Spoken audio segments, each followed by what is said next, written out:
All right, thank you, Bill. I'd just like to introduce Ambassador Yui, and then we can get on with the program, since I'm sure all of you are here to listen to him and not to me. So Ambassador Yui Udale has headed the Taipei Economic and Cultural Representative Office in the United States since December 2023. He previously headed Taiwan's mission to the European Union and Belgium in 2023, to the Republic of Paraguay from 2018 to 2025, and he served in several key posts in Taiwan's Ministry of Foreign Affairs, including as Vice Minister, 2021 to 23, as Director General, Department of the Latin American and Caribbean Affairs from 2018 to 2021.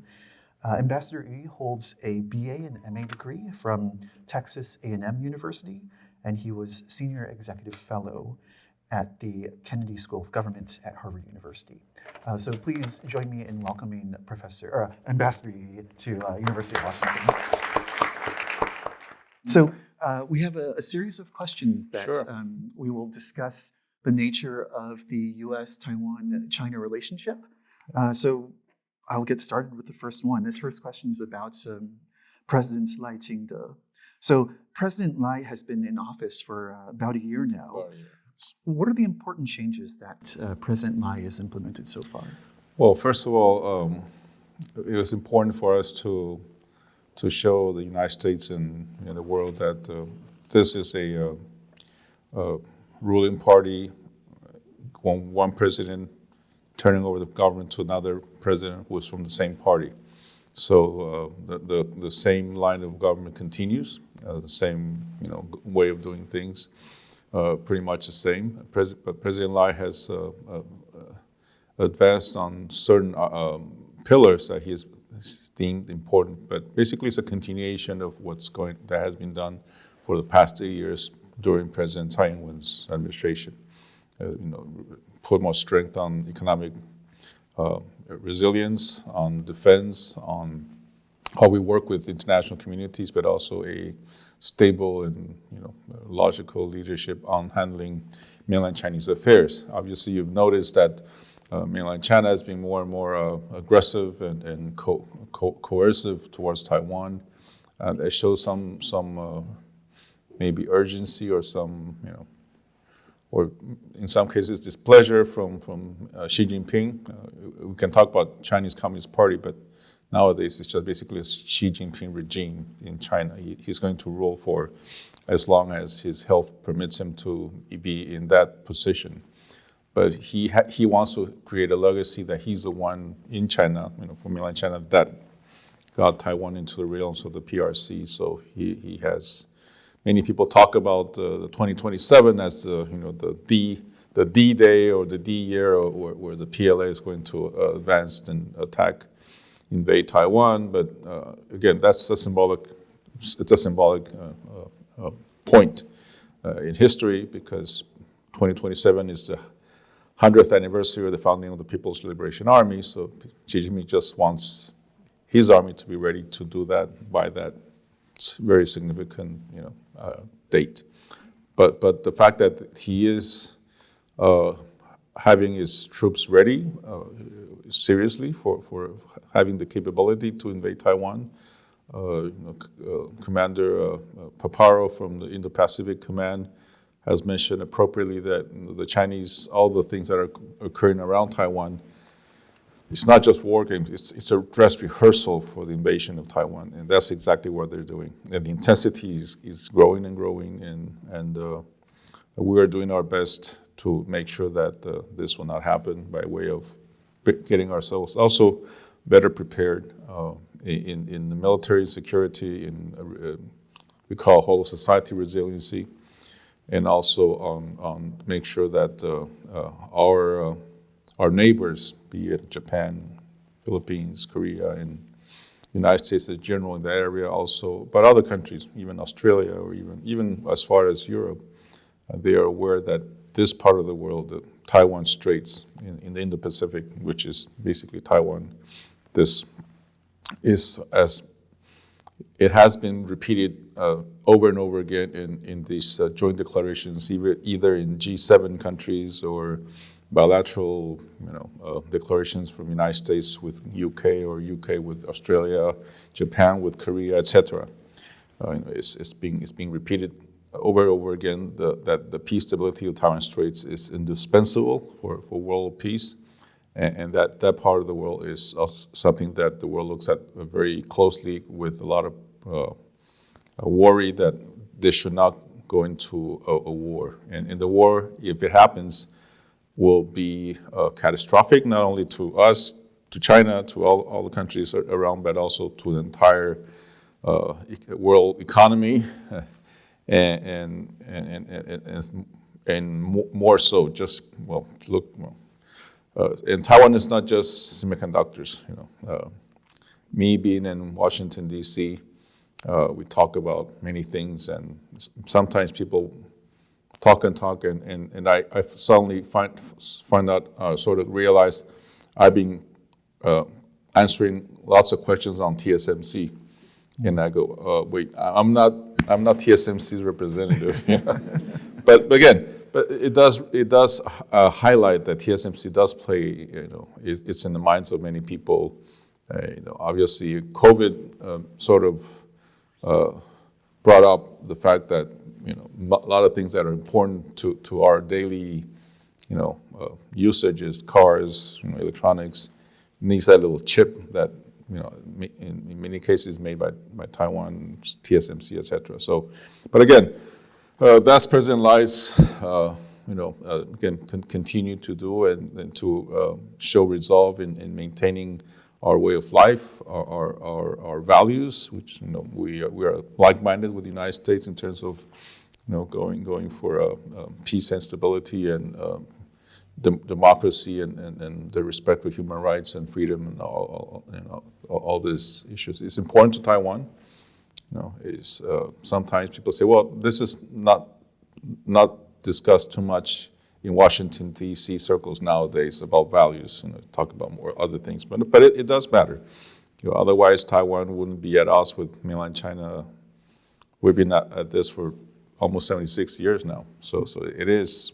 We want to keep what we have in Taiwan, and also a very, we struggled throughout the years in Taiwan to reach what we have today.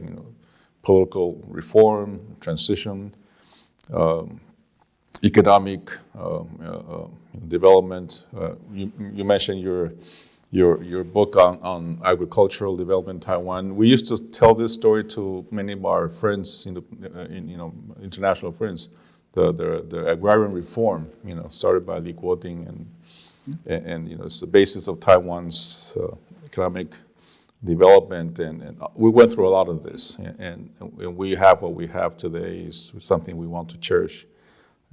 People look at Hong Kong. Unfortunately, Hong Kong has been used to be the pearl of the Orient, the place where East met West, financial center of Asia. But nowadays, it's just any other mainland Chinese city, with all the rights and freedoms taken away.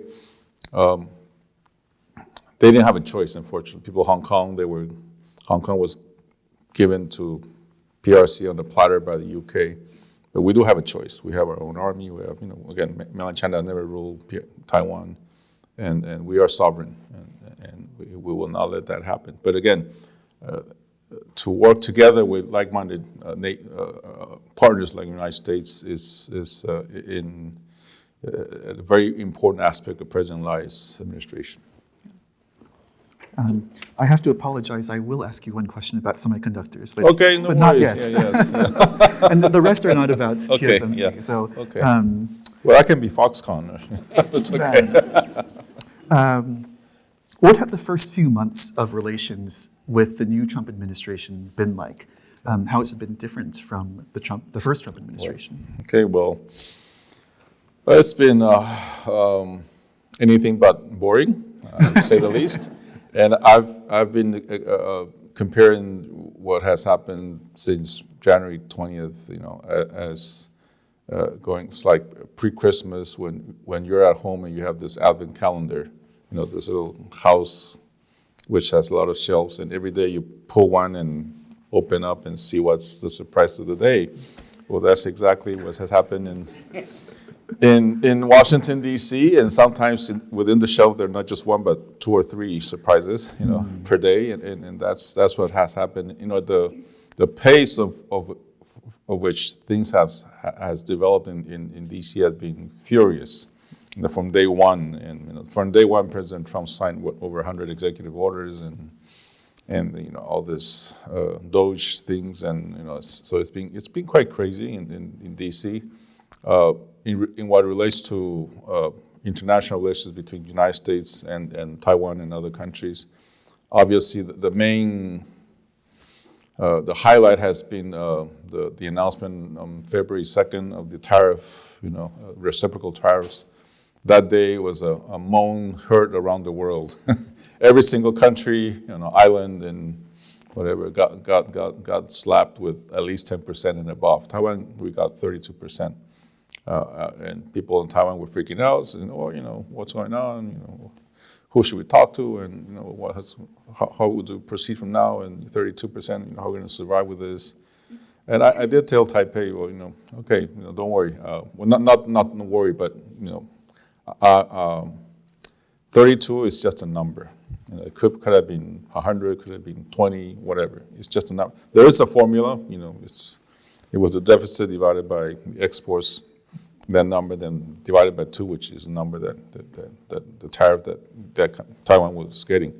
But that's just a simple, doesn't count many of the things, that it deals with bilateral trade. But what we're started to deal with the United States to negotiate actually it's a very comprehensive aspect of our bilateral trade. It's not just the deficit that the United States has over Taiwan's trade, but also a lot of things that we've been talking throughout the years and trying to sign some agreements or talk. Some are non-tariff barriers, some are export controls or investments and so on and so forth. So actually, it's a whole very wholesome menu of items that we are talking, and we hope that, which again, those of you who've been studying MBA or I think that starting Harvard, this is MBA says the word 危机, crisis in Chinese means danger and opportunity. It's been used over and over again. But it is, and this is dangerous times, worrying times. 32% tariffs on a country obviously is a mayhem on our economy. But it offers some great opportunities for us to deal with all these issues at once, and then we can go on and things will be better.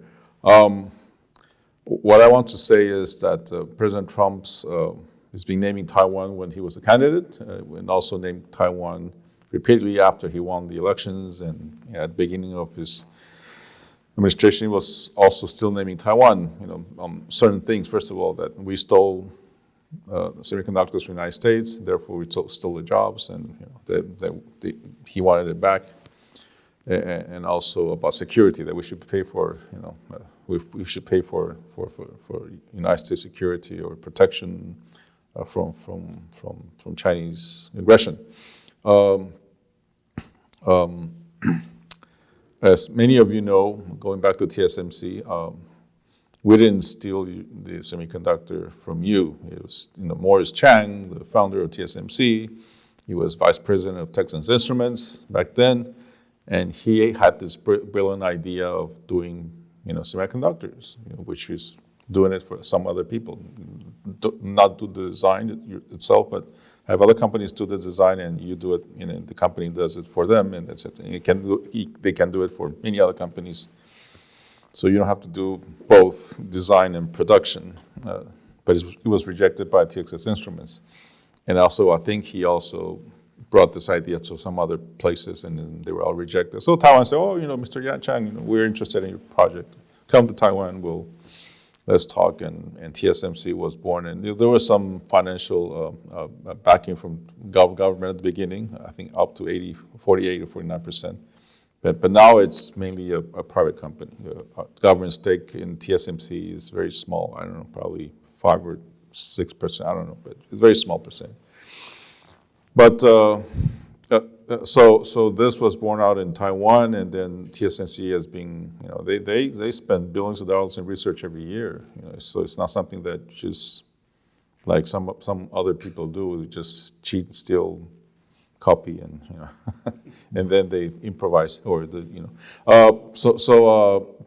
also TSMC has this. It's not just the company itself in Hsinchu and other places, but it's a whole ecosystem of Taiwanese companies that support TSMC's production. So it's been many decades in the making, in working together. So, but now we have a plant or 3 fabs in Arizona, and some people say, well, it's thinning the Taiwan silicon shield. That once we have less production in Taiwan, means that Taiwan's this protective shield will also be lessened because Taiwan will be less important to other countries. So that the main thing that will keep Taiwan safe is that we have all the manufacturing of chips in Taiwan. That once it's gone to other countries, the United States mainly, for example, that people would not care whether Taiwan gets invaded by China or not. That's not really the case, but there is an explosion of semiconductors for need for these super chips, especially with the advent of artificial intelligence. So, I don't think the demand that is continuously growing, I don't think we can keep up the demand just manufacturing in Taiwan alone. Also, manufacturing of semiconductors requires a lot of energy, and also a lot of water and a lot of, if we keep it in Taiwan and it starts growing, it will eat up to, the consumption of energy from daily use from people. And that's something that is, again, we're an island the size of Maryland, and 70% is mountainous, so we have very limited space. So it does make sense to have the factories being installed in the United States, whether it's Arizona or other places, but and also the TSMC also has presence in Germany and Japan, etc. So it makes sense to have manufacturing near where the clients are, which is mainly United States. And by having this supply chain or ecosystem, United States and Taiwan and Japan, in my opinion, we're actually better protected because what happens in Taiwan will affect the plants working in other countries, such as United States and Germany. So actually, that makes us more linked together and therefore more relevant. Thank you, Ambassador. Well, you actually answered my question Okay, about semiconductors, yes. so Yeah, sure, well. I don't have to ask you that. Okay, I did want to ask you a little bit more about the 32% tariffs. Sure. So, President Lai has already unveiled kind of a proposal in response to the tariffs. I think you hinted at, when you say it's just a number, I think there's probably an understanding that there's further changes down the road. So, how does the Lai administration see these tariffs, and what do you think Taiwan's strategy will be to negotiate them and to ameliorate them for Taiwanese people? Well, as you mentioned, President Lai already threw a video statement on TV and also an op-ed in Bloomberg, sort of explain what we will plan to do in the United States. Again, it's not only the tariffs; it's about the trade deficit the United States has with Taiwan, which, by the way, compared to 2023-24, our bilateral trade increased by almost 25%. A lot of them is deficit, towards Taiwan. But that because most of what we sell to the United States are electronic semiconductor equipments or chips. But these are U.S. designed, and then AMD and NVIDIA and whatever, Intel, whatever. They place orders on Taiwanese factories, TSMC, to make it for them. So we were actually shipping back your products made by TSMC into the United States, but they count that, but at the same time, those counts as exports. So, again, you can say, well, it's unfair because 32%, but these are your products, and eventually you may be U.S. companies may be paying for the additional tariffs that are imposed on these semiconductors. Well, but that's something that we're discussing. Again, President Lai's op-ed basically delineates very clearly what we try to do. But it's basically we want to reduce the deficit or the trade imbalance with the United States by we'll be doing a lot of more purchases for U.S. products. May of next month, every year there's a big event in Washington called Select USA, which is every state gathers in National Harbor, I think mainly, and how to promote U.S. products. And there are also delegations from other countries who join and try to find, it's like a big fair, and to link, business opportunities. And Taiwan, the last few years, I think we've been the largest delegation going on into the Select USA. And this year, we can expect also a very large delegation going to this event, and there will be some announcements made and further investments, not only TSMC investments, which was announced by President Trump, but there'll be others on the way. But again, there's something that we've been doing already for the last few years. We have been decoupling, de-risking from China. Again, the Taiwanese businessmen were the first ones in China when Deng Xiaoping announced that China was ready to receive foreign investment. You remember the saying that he mentioned, doesn't matter if it's a white cat or a black cat, as long as it catches mice, it's a good cat. Basically, whoever brings money and invests in China, it's a good one. It's a good person. But we were the first ones in, and Taiwanese companies basically are the founders of Dongguan in the south of China. All this sprawling, production sites and science park. I mean factories and it was started by the Taiwanese, but we are the first ones to start leaving China at the same time for many reasons, for labor costs or environmental issues, but also the animosity between Taiwan and mainland China. China passed many of these anti-secession laws or anti-Taiwan independence and regulations, and that sort of are keeping us further distance from mainland China. So we've been leaving China. Again, just one data. 10 years ago, 80+% of our investment was going to China. Last year, 2024, 7.5% of our investment was going to China. So it's been a dramatic reduction of Taiwan investments on mainland China. But at the same time, last year, 40% of that Taiwan's investment was coming to the United States. So it's not only TSMC, but many other companies are already positioning themselves in the United States. So what President Trump now what he's doing is basically accelerating, at least for Taiwan, accelerating what we were already doing. And so I think we're in good footing. And we'll be also buying more energy from the United States, including also more weapons purchase of the United States. Again, United States is our main provider of selling weapons to Taiwan, and we would like to buy more in order to defend our better equipped, better prepared to defend ourselves. And also, again, investments, and we just mentioned before, export controls and non-tariff barriers and other issues that has been in constant talks between U.S. and Taiwan in terms of trade. We will all deal with this at this time. Yeah. Thank you, Ambassador. There's been some public commentary that because of the Trump administration's recent tariffs and the kind of America First foreign policy, that these policies might alienate the United States' traditional allies and push them to seek relations outside of the U.S. orbit.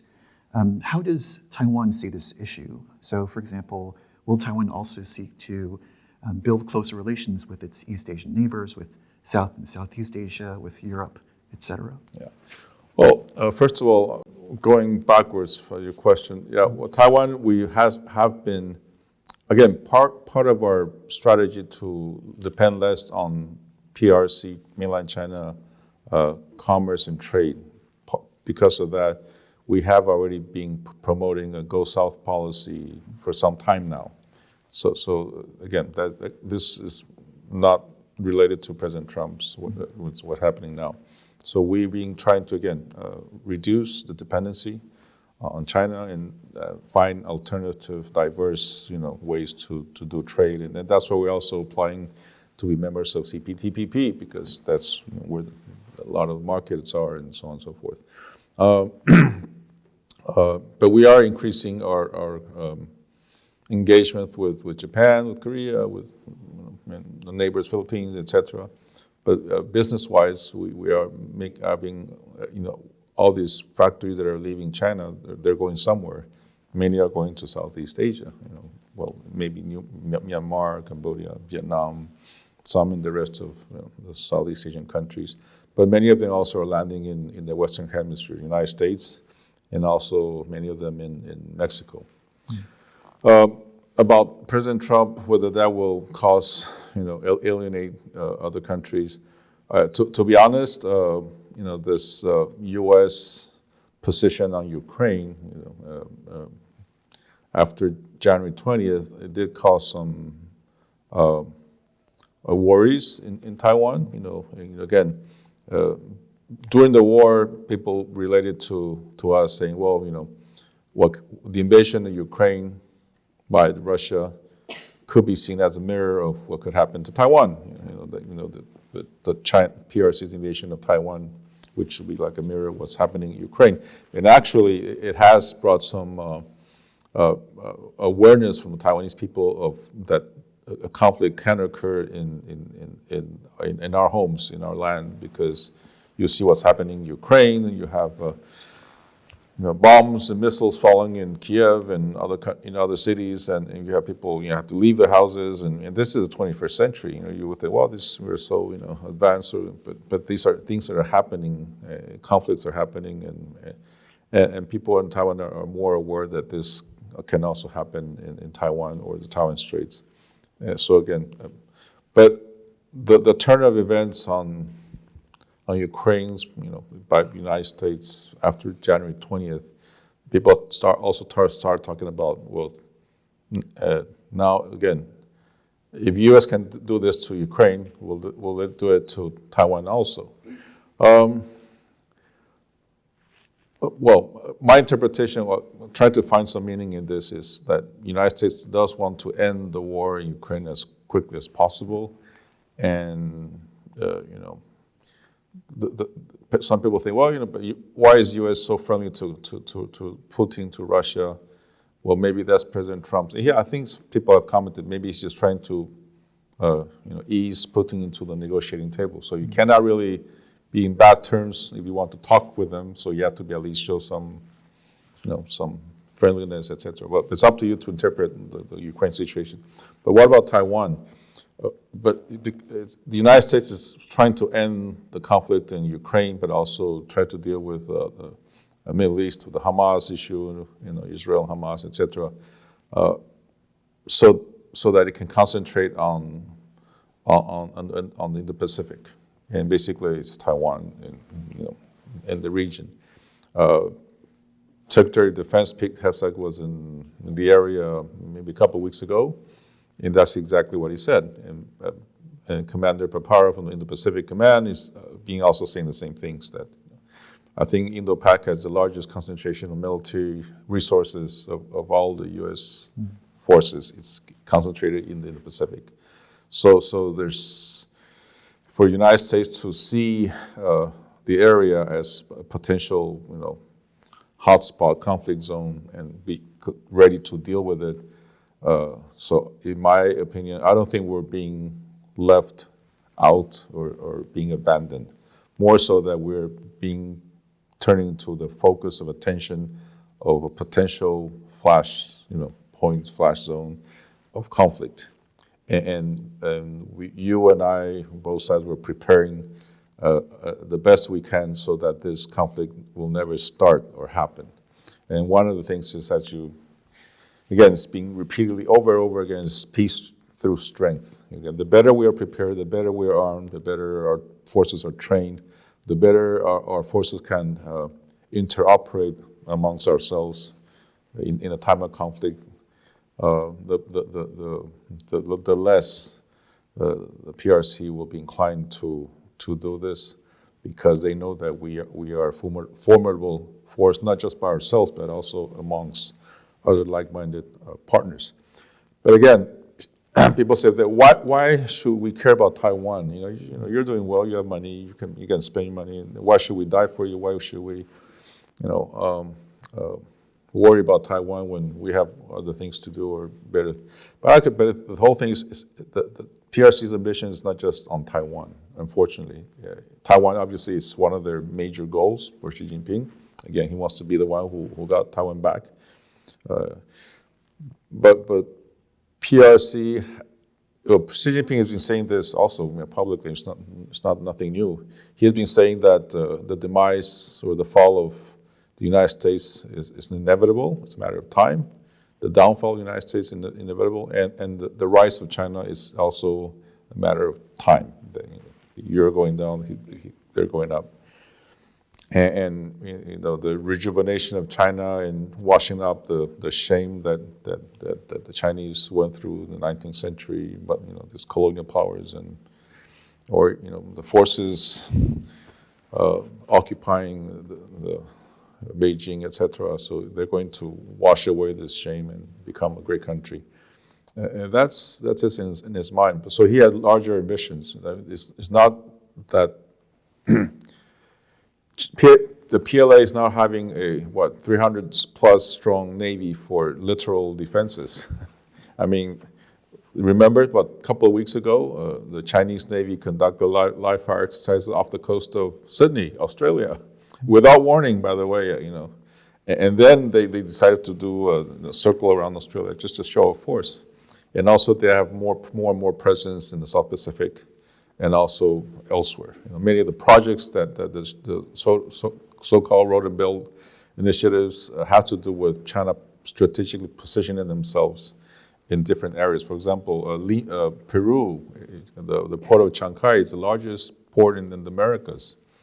And it's very strategic value, and also elsewhere.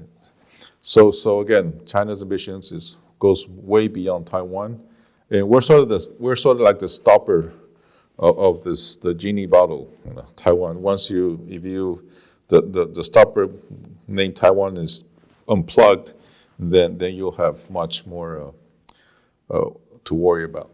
So Taiwan is important. Thank you, Ambassador. I wanted to ask you a bit about a bit of your own professional experience. So you spent a lot of time in Central America, in South America, where a number of smaller nations diplomatically recognize Taiwan as the Republic of China. Mm-hmm. What is your perspective about the recent cessation of relations from several nations, from Panama, El Salvador, Honduras? What are the reasons that countries like Paraguay and Guatemala continue to maintain relations with Taiwan? Well, that's one work that I've been doing for many years. And again, countries that have been leaving Taiwan recognizing PRC as being obviously a painful process for us. And now we're down to 12 countries that diplomatically recognize Taiwan as a country. So in a way that shows that sort of a setback for Taiwan diplomatically, but on the other hand, I always looked at the positive side. On the other hand, the recognition of what Taiwan is nowadays in world affairs or in the international scene is much stronger. For example, United States, Europe, and Asia, many countries does look at Taiwan as a democratic entity, and economically some worth doing business with. So we've gained a lot more status in the international community. On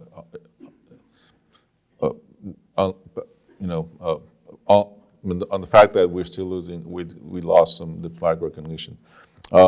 Why do these countries leave us? Again, it's unfortunately, I've been involved directly with many of these countries, and for example, Nicaragua, we had the largest technical assistance projects of all the countries in the world. We had over 15 projects in Nicaragua. We're doing a lot of good things, nutrition, health, small medium enterprise development, and you name it, and also agricultural projects, technical projects, and also some of the roads, and doing a lot of aid going on in Nicaragua. It was well received by the population. But remember, Nicaragua is ruled by Daniel Ortega, who is a communist. He's very left-leaning, and all the crises that he is facing in that country sort of made him want to need PRC as a backup in the United Nations, for example. When there's a voting, he wants these countries, Iran and Cuba and Venezuela, and China being one of the permanent five, obviously has a lot of weight, so Nicaragua sort of went that way. Other countries being swayed by promises of PRC's generous pockets. For example, Costa Rica left us in 2007. Again, the first country in Central America to leave Taiwan. And at that time, 2007, Costa Rica, this trade with People Republic of China, they had a surplus with trade with the PRC. They were selling a lot of bananas and some other products to China, and they were making a lot of money. In China, it always happens. You always see an op-ed from China in that country, and it says, China is a country of 1.4 billion people. Taiwan is a small island of 23 million people. And, while you have relations with the small China, but you're with the wrong China. You should be with the bigger China because we can buy everything you produce. Costa Rica, imagine Costa Rica produces bananas. If each Chinese eats one Costa Rica banana a day, you don't have enough bananas to sell us. It's a Coca-Cola theory. And that op-ed appears, a bit in Panama, in Paraguay, in Guatemala, and usually that's the start of the offense. It says, we can buy everything you produce. And why are you still with this tiny Taiwan that, they even say one province in China can buy everything you produce. So what's the point? And also in Costa Rica's case, again, they had a surplus in trade.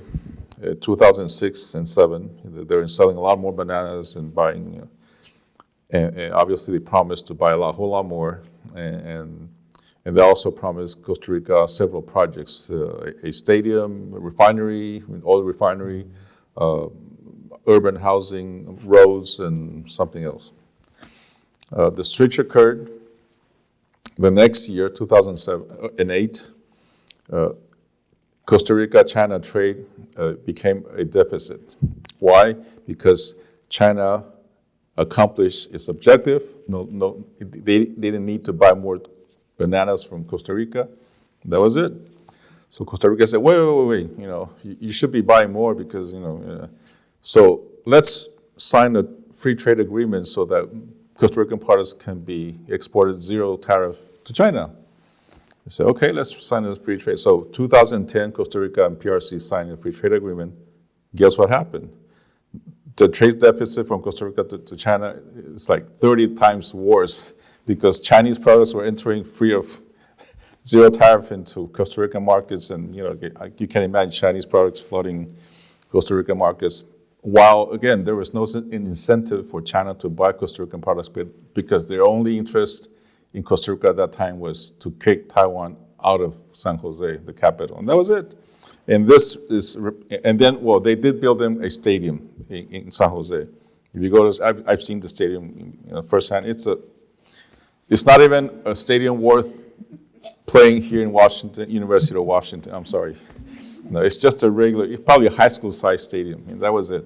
And what about the refinery, the roads, the ports? That never happened. So you got a lot of false promises, but at least the Costa Ricans got a stadium. With the latest countries that have turned sides to Chinese recognition, Honduras, for example, Panama, they promised several things. Once they switched sides, they didn't bother to deliver one. Honduras, again, an example. Our technical mission brought shrimp farming to Honduras, 30 years ago. And it's been a sprawling development in the coastal areas of Honduras. Huge shrimp farms, and with Taiwan technical assistance, and they were selling quite a lot of shrimp to Taiwan because this is the shrimp we like because it's raised by using Taiwan techniques and Taiwanese with the process the way we like it. So we're buying a lot of shrimp from Honduras. So it's a success story because we provided technical assistance to do shrimp farming, and then started raising and started selling to Taiwan. So it's a good balance, it's a good circle. And then came the Chinese when the current president was elected. She's socialist, left-leaning, pro-Cuba, unfortunately. And then the Chinese came in and offered, I'll build you ports, dams, and whatever. So they went with China. And then they also abrogated the FTA that Honduras and Taiwan had. The Hondurans did, not us. So all of a sudden, products that were being sold to Taiwan, zero tariffs, immediately started they had to pay 20% taxes to enter Taiwanese markets. Their own doing, not ours. So the shrimp exports to Taiwan started to flop because obviously Taiwanese businessmen are also proud, you turn our backs, I'm going to buy shrimp from somewhere else. And besides, it's getting more expensive because you have to pay 20% tax. So the shrimp industry in Honduras started to flop. But again, the Chinese before the Straits were saying, well, but Taiwan's buying your shrimp. We can buy every shrimp again, one shrimp per person. Okay, we will buy every shrimp you need. Every shrimp that you produce, we'll buy it. Don't worry. That was 3 years ago. You know how many shrimp they've bought since then? 2 containers. 2 containers of shrimp. And the price that they've offered to buy is half of what the Taiwanese companies were paying Honduras. So that's the Chinese, again. But why do they go that way? Because, again, they promise a lot. They'll promise you billions and billions of dollars. And some countries think, well, billions of dollars, even if they don't make good on all the promises, but if you say half or a quarter, still considerable amount of money. But actually, the Chinese don't care. Again. But then why does Paraguay and Guatemala still with Taiwan? Because they are democratically elected countries. And they have a fairly good democratic system, and these countries will work with them throughout the years, and they appreciate the collaboration that we're bringing to these countries. And they've also suffered from the Chinese false promises. Paraguay, for example, during COVID, Paraguay had no vaccines coming in from COVAX. Again, the COVAX system, all countries pay COVAX in advance, WHO, so that when there was an epidemic, COVAX was supposed to gather all the vaccines from all the pharmaceutical companies and then distribute it evenly so that there'll be no hoarding by few pharmaceuticals or countries. That was the system. So Paraguay had paid COVAX in advance so that if there was an epidemic, they would get the vaccines. They never did. They paid, they didn't get. So they're waiting, and COVAX didn't work because countries were paying higher prices to vaccines companies to get them delivered to them first. So COVAX wasn't working. So Paraguay had no vaccines. They asked us for help. We didn't have vaccines at that time either, at the beginning of the epidemic. So Chinese came in dangling the Chinese Sinovac vaccines. So, we can offer you 21 million vaccines, which is Paraguay has a population of 7 million. So they were offering 2 or 3 shots per person. I can offer you, 3 shots per person, but only if you, and I'll sell you. I'll give you 100,000 free. The rest you have to buy, but I can deliver it to you immediately, but on the condition that you break it with Taiwan. And obviously Paraguay was quite in the corner because again people were dying out of COVID, and China was offering this, but they relented. They said, well, Taiwan's my friend. I cannot. But eventually we find a solution to Paraguay's vaccine problems. Paraguay had been able to also purchase some vaccines that were made in the Middle East under license from Chinese vaccine company.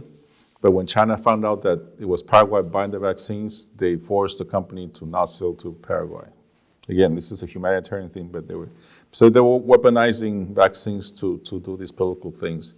So Paraguay has been, learned its lesson also from the Chinese, these false promises, and so they've been with Taiwan.